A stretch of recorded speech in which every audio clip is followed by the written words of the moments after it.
Good evening, everyone. I'm Tiffany Tasada, Director of Membership and Annual Giving. Before we begin tonight, we would like to acknowledge that the Seattle Art Museum is located on the homelands of the Duwamish people and the traditional territories of the Suquamish and Muckleshoot peoples. We further acknowledge the many urban Indigenous people who call Seattle home. Art can play a critical role in creating structural change and equity. It deepens empathy, asks tough questions, and offers new vision for collective responses to our world. From all of us at SAM, I would like to thank you for your support as we continue to do this important work.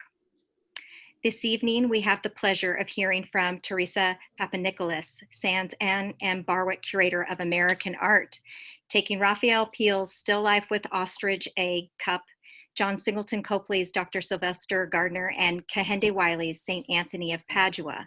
As case studies, Dr. Papanikolas will explore some of the stories and narratives embedded in American art and consider the relevance of history in the current moment to imagine a new perspective on the presentation of American art at SAM.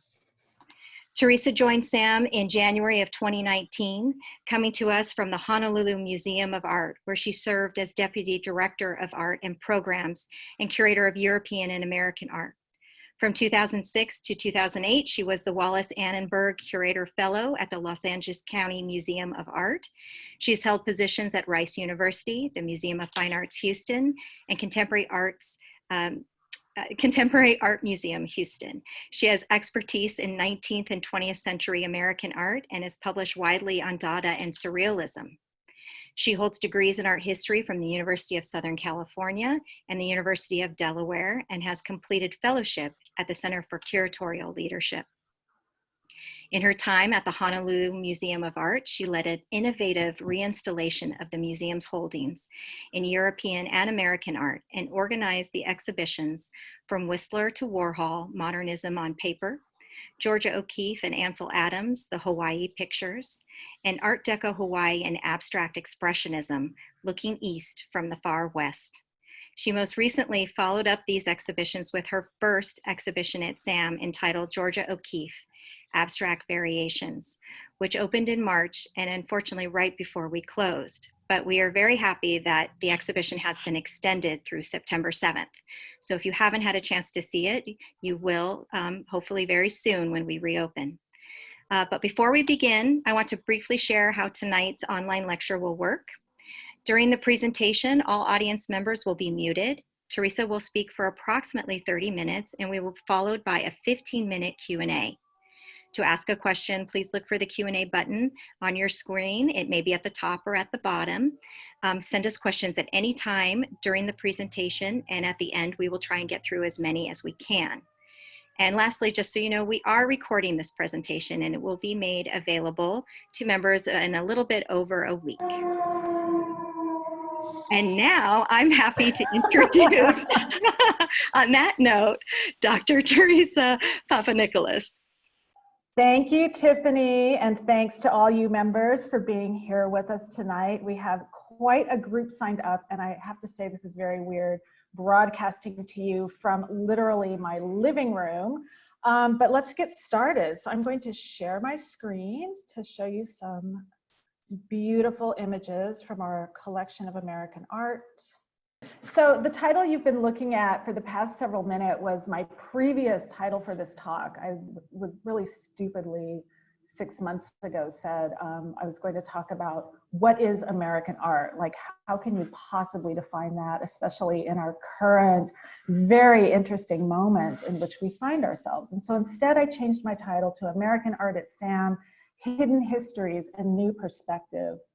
And what I'm going to do for the next half hour, maybe 35 minutes, is give you a taste of some of the questions we curators come up with when we approach a collection. As many of you know, I'm quite new to the Seattle Art Museum, and so I'm really trying to get up to speed on the collection, and most importantly, think about how best to present it to our public. So I'm contemplating a reinstallation of the galleries, and this is sort of my first, you're getting the first taste of my thinking around the subject. And one of the things I want to do is really demonstrate, as Tiffany kind of alluded in her wonderful introduction, demonstrate the relevance of history in the present. So what I'm showing you here is one of the two main galleries in the museum devoted to American art.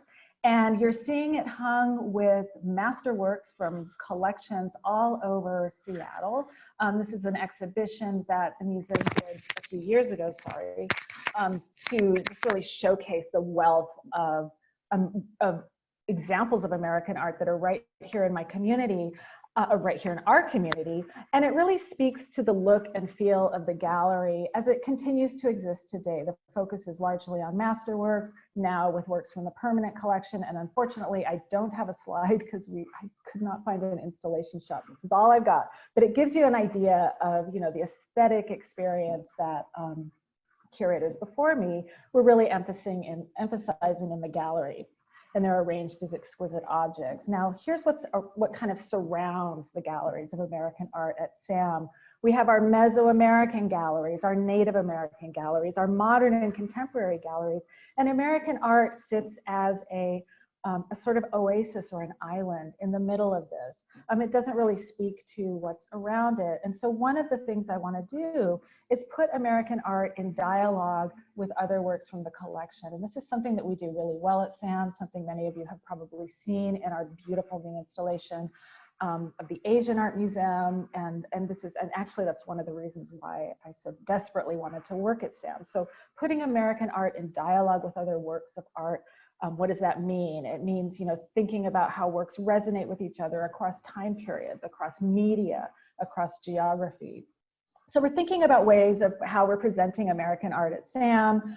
And for this to take shape successfully requires a lot of voices, not just my voice as a curator or the museum's voice as an institution, but the voices of our community. And many of you may know that we form advisory groups around our special exhibitions, all of our special exhibitions, the occasional permanent collection installation, most notably the Asian Art Museum.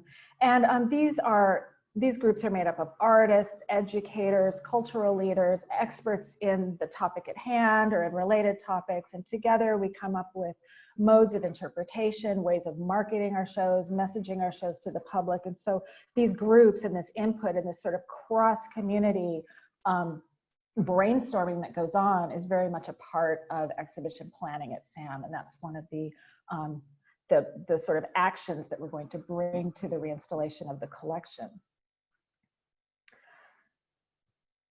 But tonight, rather than offer an overview of the collection or even a gallery plan, I mean, we're not there yet. This is a years-long project. This is the very beginning. I want to take 3 works from the collection as case studies to explore some of the ideas and issues about American art that we're surfacing. And then you're going to see a lot of cameo appearances by other works from the collection or works by other artists or works from other collections.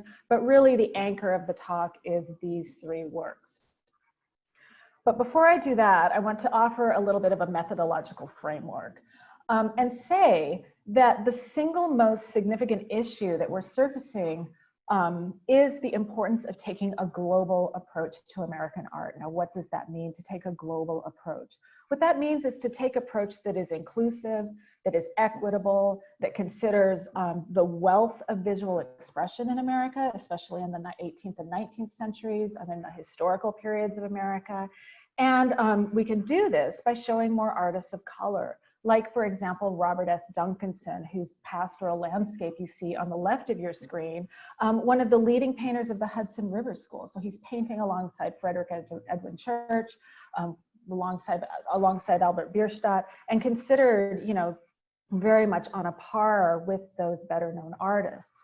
Or William Tyre Grafton, an artist who's very much on my mind right now, who was the first African-American artist to travel to the West and paint the beautiful Western spaces alongside artists such as Thomas Moran. And so here's a picture that he did of the Lower Falls and the Grand Canyon of the Yellowstone, right around the time Moran was painting his beautiful, very well-known versions of the same spot. Or Edward Mitchell Banister, the great American Impressionist, an artist who was born in Canada, practicing in Boston, and really trying to prove the point that African Americans could paint at a time when they were considered, very sadly, that they had no aptitude for art. He's proving them wrong in works like this one. Henry Ossawa Tanner is perhaps the best known 19th historical African-American artist. He was active in Paris because he really couldn't, he found more opportunities there than he did in the United States. He moved in Parisian artistic circles in the late 19th century. His Daniel in the Lion's Den made it into the 1896 Paris Salon, and those eagle-eyed among you will see that this particular version of that painting was painted in 1907. So it's a later version of the same scene in the collection of my former employer, the Los Angeles County Museum of Art.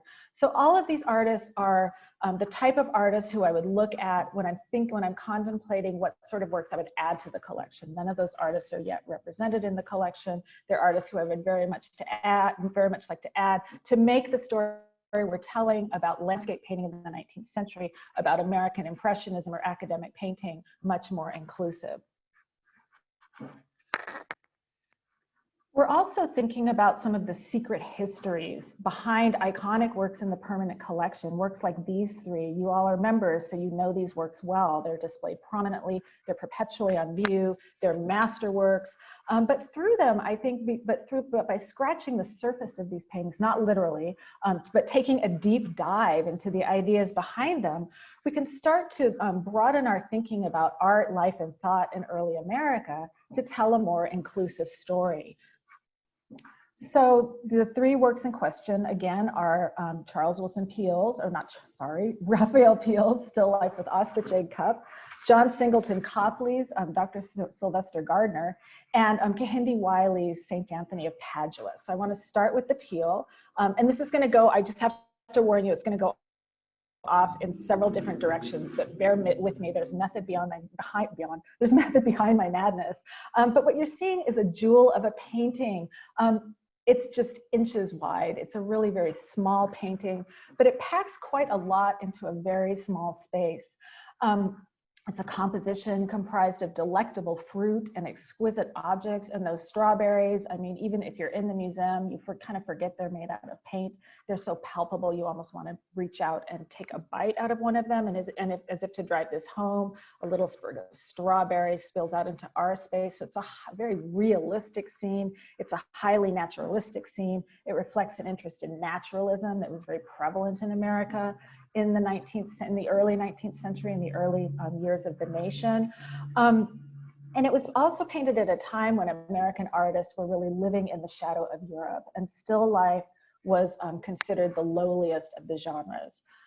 So a bit of background on Raphael Peale. He was one of the many very talented artist children of the powerful artist Charles Willson Peale.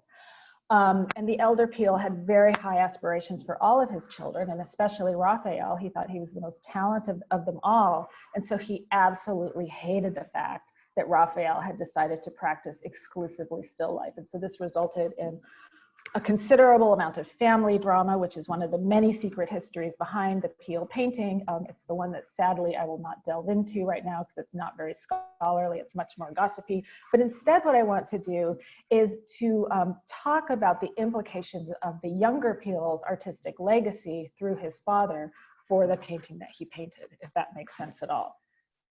So what I'm showing you is Charles Willson Peale's probably one of his most famous paintings, aside from his many portraits of George Washington, and it's called The Artist in His Museum, and it's in the Pennsylvania Academy of the Fine Arts. And what it shows is Peale, Charles Willson Peale, the painter, standing, and this is significant because he obviously thinks quite a lot of himself to portray himself in full length. That was a portrait form reserved only for royalty, or in the case of the United States, statesmen like George Washington, presidents, and the like. So he's kind of rather ostentatiously presenting himself, standing in this kind of hallway and drawing a curtain to reveal what is in fact the main gallery of the museum that he founded in Independence Hall in Philadelphia in the early 19th century. This was the first museum in the United States. It was called the Philadelphia Museum. And you see what this museum was. It was not quite like Sam. It was more of a curiosity cabinet, a combination natural history museum and art museum. And so what you're seeing along the wall, and I'll show you a detail in a second, dioramas with taxidermied birds. In the foreground is a turkey with taxidermy equipment in front of him, getting ready to receive the same treatment and perhaps go into one of these cases.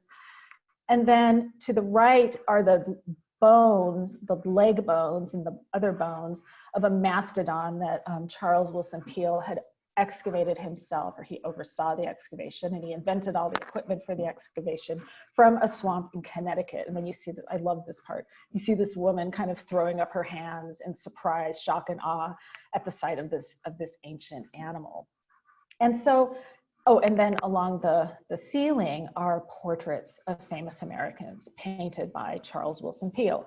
So what you're seeing is sort of a temple of knowledge, a cabinet of curiosity, a compendium of phenomena from the world over, a sampling of American portraiture. Just like the Seattle Art Museum, you could have hands-on experiences in the galleries, like, for example, get your portrait done in silhouette by an artist in residence using a machine called a physionotrace, which was a contraption that traced the silhouette of your shadow, which would then be made into a portrait by this artist for you to take home. Now, this is important because the artist was Moses Williams, and Moses Williams was the son of an enslaved couple who were in residence in the Peale household, and Charles Willson Peale emancipated them, but kept young Moses on as a ward because he was required to by law, and he raised him alongside his own children. However, Moses, like his children, Moses showed a great aptitude for art, but unlike them, Peale kind of pushed him into the more mechanized craft of the silhouette rather than the finer art of painting. And so this just shows you the inequities of opportunities available to African American artists in the early 19th century. So although Moses Williams did make quite a living doing silhouettes, and his legacy lives on in works by contemporary artists such as Kara Walker, who revives the silhouette practice, reinvents it to make these very scathing send-ups of racism that were cultivated, of the racism that was cultivated within slavery. So getting back to the Peale, and I say all this and I give all this context to make the point that this tiny painting, this beautiful still life, this rather innocuous thing actually encapsulates a lot of the attitudes and towards knowledge, towards the accumulation of objects and information that were prevalent in early 19th century America. For example, the strawberries in the dish, and I'm just going to show you some details, are of the type that would have been cultivated on the Peale family farm. They were experimental farmers, and they loved to grow lots of different things like strawberries that weren't quite as commonly known in America at that time. The strawberries sit in a celadon bowl of the type that would have been imported from Korea, from the Joseon dynasty, which perfected this ceramic technique. Alongside them is a porcelain pitcher, probably imported from China. And then the centerpiece of the painting is this crazy ostrich egg. And ostrich eggs were real curiosities at the time. They were highly collectible. They were sourced in Africa. They were seen as exotic. And they were often mounted, they were turned into cups and put into silver mounts. And so I'm showing you here on the right, the example from Sam's collection. So through this form of the ostrich egg, we can start to sort of see how you can bring works of different media together in a collection display to sort of tell stories around artworks and think about issues like exoticism, like collecting. So here are two works from the collection, the detail from the Peale, the Ostrich Egg Cup, and then a third work, which is another ostrich egg form, a piece of ivory carved into the shape of an ostrich egg, ivory sourced in Africa, carved by carvers in Sierra Leone. There's a hybrid between African and European forms. This is a salt cellar that would have been marketed to wealthy Portuguese families in the Renaissance who would have used them on their tables. And so there's like this cross-cultural exchange going on from the Renaissance up until the early 19th century. And these are some of the stories we can tell around objects at SAM. Other stories we can tell have to do with media and the materials through which objects are made. And that is the sort of material culture of American decorative arts is a really burgeoning field in scholarship right now. And it's fascinating where scholars are considering not so much how the objects are crafted or how they're works of fine craftsmanship, but where the very materials in them were sourced. So for example, SAM has a very important, very large collection of American silver, with some very exquisite, beautiful objects displayed as such within the museum. But when you start to consider where that silver comes from, the story gets richer and much more interesting and much more relevant, I would say, in the present. So the silver trade really drove the global economy from the 16th to the 19th century, to the early 19th century. It was run by the Spanish Empire, which ran mines in South America, and most notably in Bolivia, in the city of Potosi.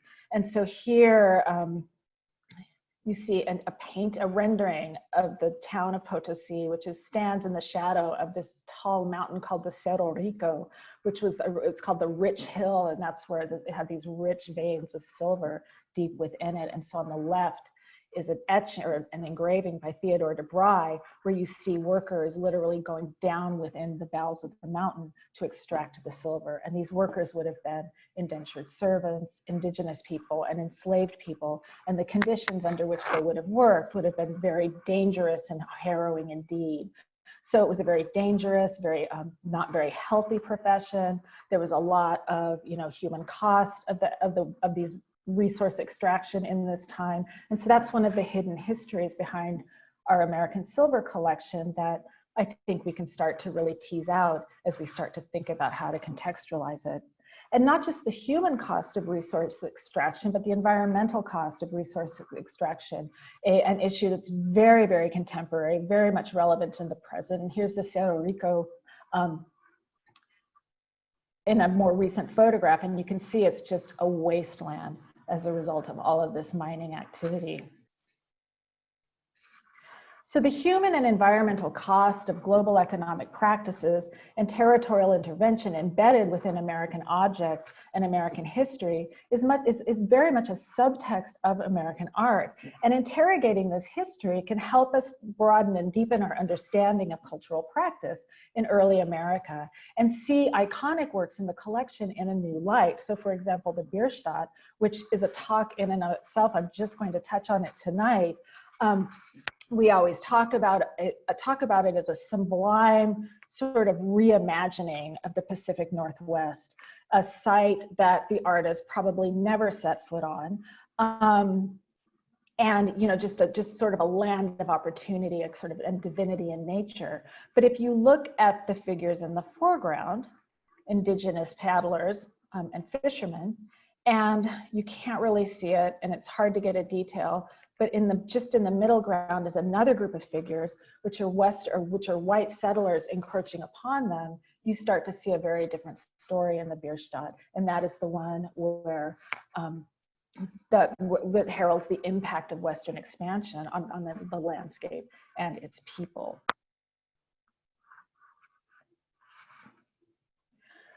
So turning to the Copley, now for something completely different, as they say, focusing on this work gives us an opportunity to think about America's people through American portraiture.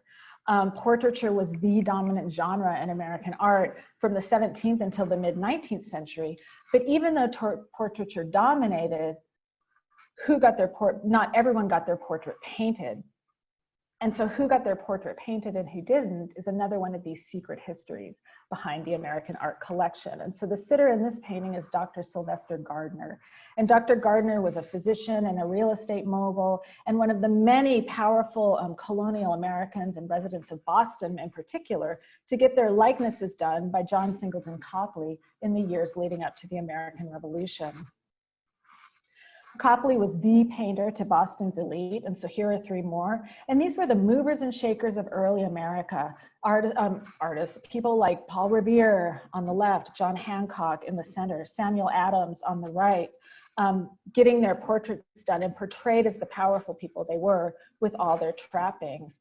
And Dr. Gardner is no exception. You see him standing or seated proudly in a very fine suit of clothes. It's what they called all of a piece, which means it's cut from the same piece of cloth. Everything matches, very expensive, very fine fabric, these huge brass buttons all over the place, all over it, probably imported from England. And topping it all off are this like beautiful white linen collar and cuff, white stockings, which were the height of male fashion during this time. And then finally, he wears the physician's wig, the periwig. And there's this whole semiotics of wigs in 18th century portraiture, where the shape of your wig sort of told your profession. And so what he's this kind of earmuff Princess Leia style wig that Dr. Gardner wears is the wig of a physician. And William Hogarth includes it in his hilarious, rather perverse send-up of the semiotics of wigs, the five orders of periwigs.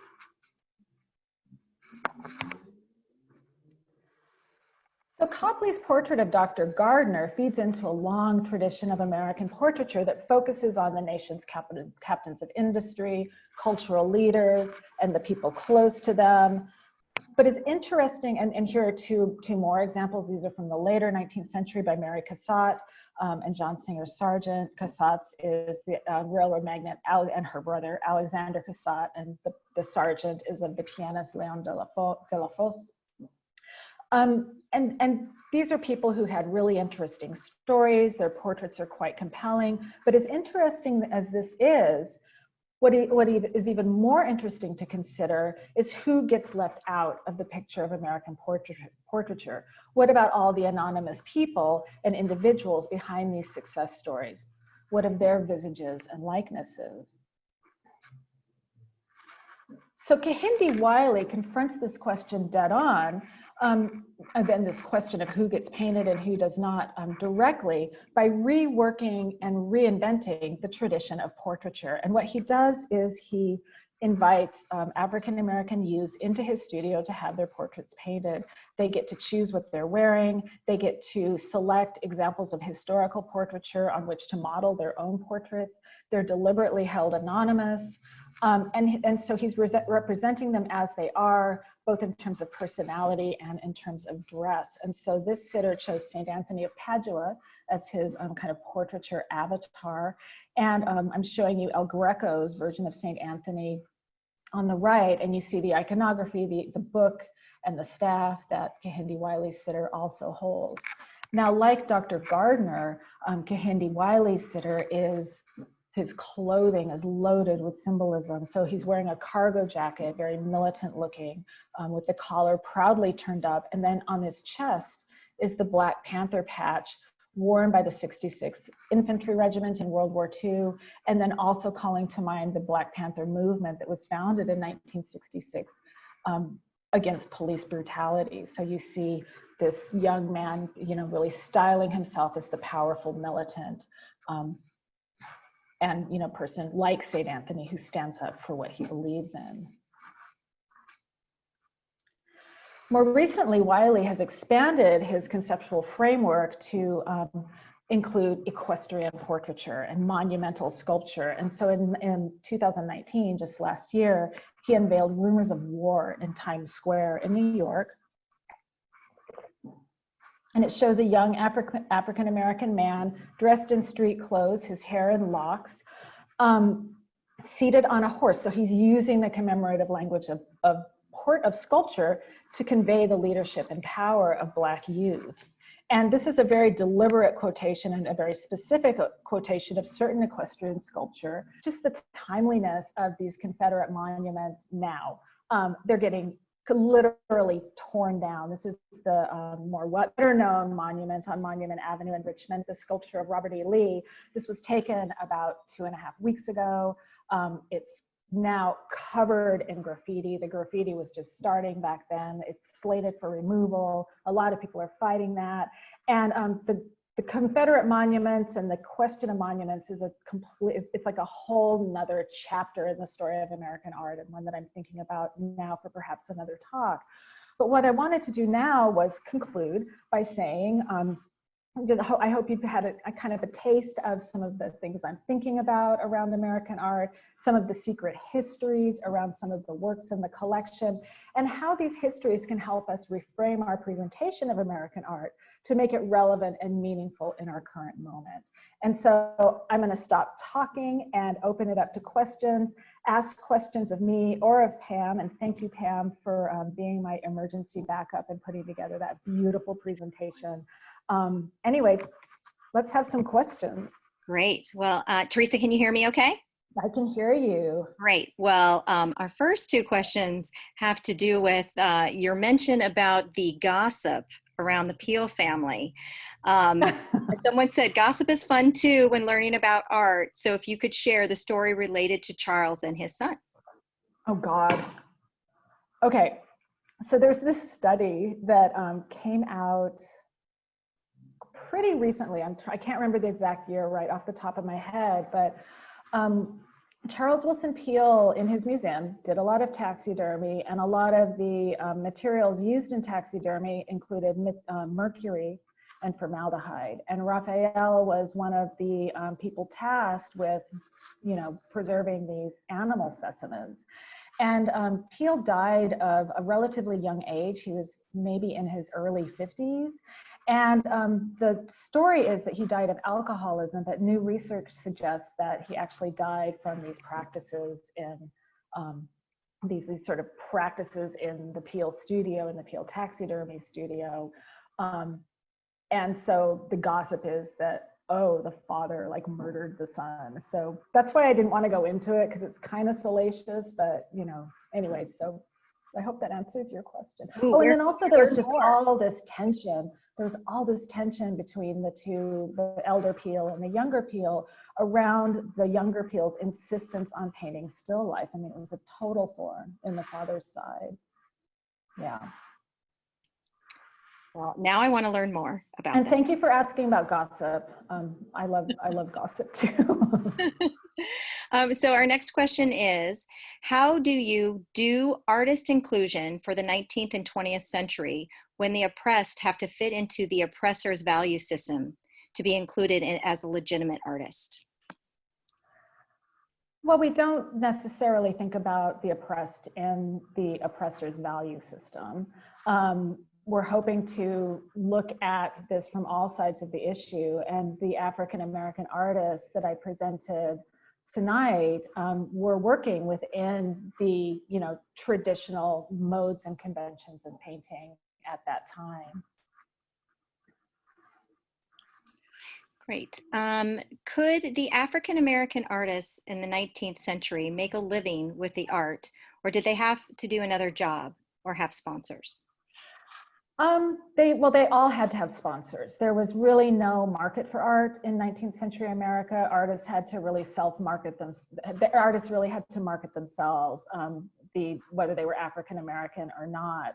And they did that by, like in the case of Tanner, participating in the academic salons and getting their work recognized by the state, the French state. Remember, he was active in Paris. Or in the case of an artist like Duncanson, who would have had to, kind of take his paintings on the road and show them himself, charge admission to allow people to see them. And so that's how these artists, like all artists in that time, were making a living. And that dichotomy between commercial and fine art really starts to come in the 20th century with advertising. And so, how artists have kind of their day job when they're doing commercial art, and then they're painting on the side and rarely making or teaching, and then rarely making a living through their art. Great. How can American art history in museums be more inclusive?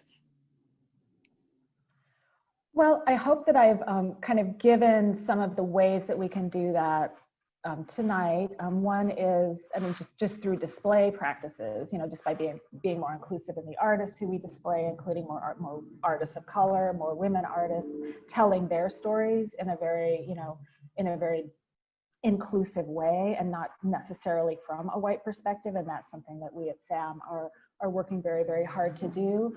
And then also, you know, just fighting systemic racism within our institutions themselves, hiring more people of color, especially in curatorial positions, making sure that the way we talk about and display art is accessible, the language we use is understandable to all, making sure that our education programs have as far a reach as possible. So there's a lot of equity work being done, not only at the Seattle Art Museum, but I think in most museums right now in our current moment. Great. People are definitely interested in Kehinde Wiley, and there are quite a few questions related to that. I'll start with the first one. I'd like to hear more about Wiley's choice to have a vivid flower background in his portraits. How are the flowers and colors chosen? Does the person being painted choose them? I would say that and this is kind of out of my, you know, just kind of a little as something that I'm kind of exploring for myself as I get to know Wiley's work a little better. I'm very much a historian of art. The flowered backgrounds, I would say, are of Wiley's choosing. You know, I think that what, you know, you've hit on something that's very interesting about Wiley's work, which is that intense collaboration between him and his sitters, just in terms of what they wear, how they pose, what they choose. But I do think just by reading these images that the flower background is Wiley's choice. And yeah. Great. Let's see, how did the imagery relating to privilege in America at the time these works were created relate to imagery of privilege in Europe? Was there an issue of gaining legitimacy in some circles?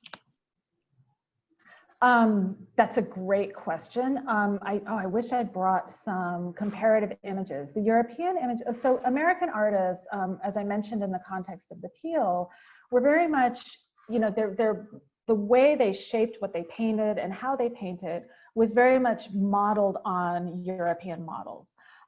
So art schools in America, the first art schools in America were modeled after the European academies and followed those hierarchies of genres, so they were focusing on like history painting, scenes of mythology, the Bible, portraits, still lifes. American artists definitely do that. In the case of portraiture, the portraits tend to be more sober, less ostentatious. There's more of a painting of the middle class, of professional people than you see in European portraits, which tend to focus more on the aristocracy and on the people around them. So American portraiture is really it was very much modeled on Europe, but fashioning itself as the painting for a new nation. In the case of landscape painting, painting becomes very nationalistic. In 19th century America. America was a new country, according to these white settlers, and it had no history. This is really how they thought of it, but what it did have was spectacular nature. And so landscape painting really became kind of the national emblem of America. Great. Could you tell us about the two sculptures? You began to talk about it, but we didn't get to hear the history of the original. The original meaning the Confederate Monument. So that was erected in 1907. It's by a sculptor by the name of Frederick Monahan. It was erected maybe 40 years after the end of the Civil War as kind of a nostalgia to this antebellum past. So there's a lot of, you know, racist legacy embedded in this imagery. And what interests me most about it, because I mean, quite frankly, it's not that interesting of an artwork, is how Kehinde Wiley quotes from it to take equestrian portraiture in a quite different direction. I think we have time for maybe just another two. Can you talk more about the still life painting being the lowest form of painting and how that related to feelings about still life in European art of the same period? So the French word for still life is nature morte, or dead nature. So it was considered the low. So in academic tradition, and remember, American artists were kind of modeling themselves after European academic traditions. There was this whole hierarchy of genres in which and I actually started to write this talk with the hierarchy of genres, but I thought that just was so irrelevant. But I'm so glad you asked that question, because it's very important about for Peale's painting and also Copley's. So the hierarchy of genres held history painting, painting that celebrated man's achievements at the very top. Beneath that was portraiture, still portraits of people, portraits of great people who achieved a lot. Genre painting, so these were scenes from everyday life, kind of came in third. Landscape painting came in fourth, because it was pictures of something living, but it didn't have people, but it was nature. And then finally at the very bottom was still life, this dead nature. And it was thought that artists really didn't need to do much. All they had to do was arrange a bunch of objects on a table and paint them. So it was considered to take the least amount of effort. And so that's why it was kind of considered a lowly genre. And Raphael Peale kind of taking it to the heights that he did and infusing it with the meaning that he did really kind of takes still life in a very different direction. So that's a great question. Thank you for that. Okay, and our last one tonight. What about artists who did not fit into what was considered art at the time, and who then may be hidden from the history of art at that time? Those are the best art. And those are some of the secret histories that we're thinking about. I heard a really good talk at the University of Washington last fall that was devoted to needlework samplers, and how those needlework samplers, this women's work that we really don't always consider when we think about displays in art museums, really drove ways of picturing landscape, modes of looking in 19th century America. And so that idea of expanding the canon, not only into non-white male artists, but also into different media, is something that I'm very, very interested in. Great. So thank you all so much. Thank you, Tiffany, and behind the scenes, Manish and Chio and Emily and Aaron and Pam for pinch hitting for me when my internet died. Thank you all, and all of you for being here with us tonight. And just one quick announcement. Our final conversation with curators, which I'm sure you're all going to want to go because it's a double billing. It happens on July 1st with Nicholas Dorman, who's Sam's chief conservator, and Xiaojin Wu, who's Sam's curator of Japanese and Korean art. And they're going to give a joint lecture titled An Inside Out Story of In and Around the Capitol. So thank you and good night, everybody. Take care. Bye.